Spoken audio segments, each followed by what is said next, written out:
Sentra penghasil beras di Kota Batu selama ini berada di Desa Pendem dengan luas sekitar 200 hektar. Setiap hektar luas lahan yang ada dapat menghasilkan sekitar 6 ton beras setiap tahunnya.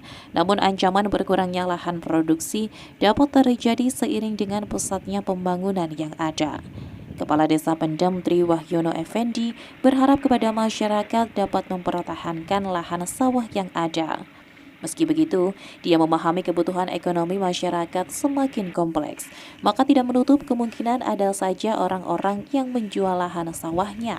Menurutnya, untuk mempertahankan lahan yang ada, dibutuhkan peran generasi muda sebagai petani dengan memiliki inovasi dan strategi pertanian yang bagus. Pihaknya sebenarnya juga sudah menyiapkan lahan sawah seluas 1.500 meter persegi dari tanah kas desa sebagai sarana edukasi pertanian di Desa Pendem. Untuk pembuatan regulasi yang ada, misal dengan peraturan desa atau perdes, memang belum dilakukannya, sebab pihaknya masih mengacu pada regulasi yang telah ada sebelumnya. Perlu diketahui di Desa Pendem sendiri, dalam setahun petani dapat memanen padi sebanyak 2 kali. Total terdapat ada sekitar 500 petani dan setiap petani rata-rata paling sedikit memiliki lahan sawah sekitar 1.500 meter persegi. Ya, terima kasih. Mungkin tataran yang ada di pertanian Desa Pendem, yang ada kelompok tani dan ada kapotan.